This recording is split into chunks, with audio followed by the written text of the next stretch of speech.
Hey, you want it? I got it. Let's talk about it. All right, Friday night SmackDown. It was okay. It wasn't all bad or anything like that. It just didn't make sense, the matches. There was no lead up to what's going on tomorrow as far as Saturday night main event. We start off SmackDown with Damian Priest and Drew McIntyre battling out, you know, in the parking lot and stuff. So then we come in, then we have the Tiffany Stratus comes down to the ring, and she is talking about how she beat Charlotte Flair, Nia Jax, won Money in the Bank, turned in, and became a champion. As she's talking, Alexa Bliss comes out. As Alexa Bliss comes out, and Alexa Bliss, starts talking to her, telling her that she didn't know her, and she introduced herself to her. They waved at each other. And then Alexa Bliss goes on to saying that she won Money in the Bank also. She beat Nia Jax, but she liked Nia Jax and she doesn't know Tiffany Stratton. So, and then as Alexa Bliss is talking, out comes Charlotte Flair, and then Charlotte Flair comes out to a lot of booing. And Charlotte Flair the same old blah blah blah blah blah, her being champion and and stuff like that. And then Tiffany comes back and she tells her Alexa Bliss and Charlotte Flair that they are more or less the past. That they were the standard way back when. And now Tiffany saying that she is the upgrade. you know, that there has been, and she is what people are loving and liking. And you can tell by the crowd, they do like Tiffany Stratton. Then, she goes off to say, hey, it's Tiffany time, and walks out the ring. And then we get with and then Julia comes out. There was a slight stare down between Julia and Tiffany Stratton. And then the match starts, and it was a dead match. This match was BS and stuff. It was so boring. I've never seen a match so boring with the talent that was in the match. Now I've seen Julia only wrestle in NXT. Some of the matches that she had when she was tagging with Roxanne Perez, I mean, she looked okay, but man, this this is crazy. You have a 14-time champion in the ring.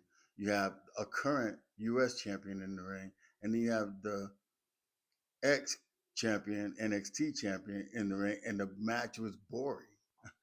But ultimately, Julia wins the match. She makes it to Money in the Bank and stuff. That's all I can say about that and stuff because it was just raggedy. Then you have a little segment with um, Zelina Vega and Chelsea Green and stuff. They attack her, and then out comes Meechin and B-Fab, and they're fighting. So there's a match that gets set up later on in the show. So we have Chris Sabin of the Motor City Machine Guns going against Tommaso Ciampa of DIY. It was an okay match. There was some, messed up spots and everything, but I thought the finish was great. When Candice LeRae came out, actually when Tommaso Ciampa faked that he really hurt his ankle bad and stuff, because I'm thinking that oh man, it looked like he might have broke that thing. And then next thing you know, Candice LeRae is coming up, getting Chris Sabin, putting his head over the top rope, and then Tommaso Ciampa wins the match and stuff. But that was classic. That was good. And then we have again Drew McIntyre and Damian Priest. It's a cage match tomorrow at Saturday Night Main Event. I guess that kind of like make the people want to watch it more with how they did that. So okay, I agree with that. That's pretty good. Even though I don't know. It was good. And then yeah, Jacob fought two with Solo Sokoa and JC Mateo. And then Jacob Fatu was telling Solo that he doesn't like Mateo, he doesn't know Mateo, and he doesn't trust Mateo. And they all on the same thing. He was telling Solo the same thing. He doesn't trust him. And you know, I've said before in the video that Jacob Fatu and Solo Sokoa are going to be going at it and stuff. You know, and I think Jacob and Mateo will be going at it also sometime down the road and stuff because they're going to build up to something because I know Jacob Fatu is going to end up becoming the babyface and the crowd is going to love him because look at it, they love him now as a heel.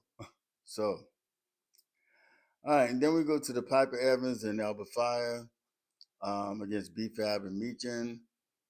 The match was okay. It wasn't nothing spectacular. It really meant nothing. It wasn't building nothing up to anything. I'm glad Meechin and B-Fab won the match. At least that kind of solidified them as a tag team. Maybe they'll do something, come out with the same, you know, color costumes and everything. We'll find out. But I'm glad they got the win and stuff, you know. So, and then we have Jacob Fatu, Jason Mateo going against Jimmy Uso and Ray Phoenix. This match is crazy because I didn't understand this match. I don't understand this match. I don't even know why they even had this match and stuff. What does it mean of anything? You know, I guess it was just a match to just throw together. But anyway, who cares?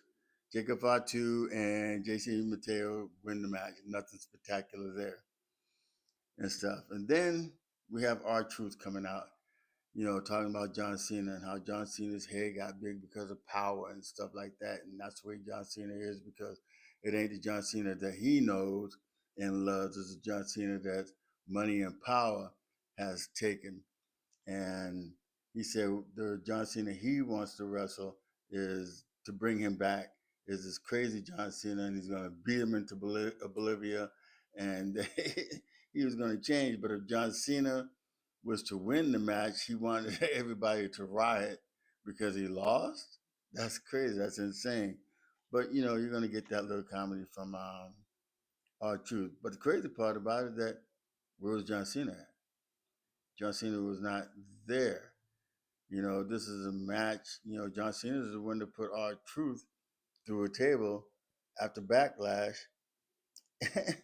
and so he's not there. So we'll see what happens tomorrow.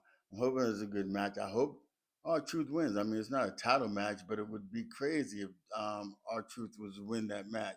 I would love to see it done. So, and then we have Aleister Black, LA Knight, and Shinsuke Nakamura in a triple threat for the men's Money in the Bank. LA Knight goes on to win that match. You know, I'm glad that he won. I'm hoping that LA Knight wins Money in the Bank because I think it's his time. It's his time to shine. I mean, the, his promo before the match was awesome, and you know, and he's great in the ring. So why not give it to him? He's done a lot. He's earned it. So I believe he's going to win um, Money in the Bank and then cash in and become champion. Then we have Fraxium against the Street Profits. Hmm, that was a boring match. It wasn't like the first match that they had when the Street Profits just come off as a um, table ladders and chairs match and stuff. That match is better than this one. This one was tired and boring. Um, the Wyatt Six shows up, beats up everybody and stuff. So welcome to the Wyatt Six. Back to SmackDown. Hopefully they'll do something with them.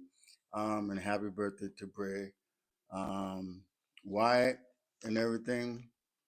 And now Dunker Belair will return to SmackDown next week. So she'll be there next week. Hopefully she'll be healed up, and we'll get to see what's going on with her, Naomi, and Jay Cargill.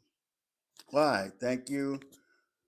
Please don't forget to subscribe, like, share, leave a comment. Let me know how you're feeling.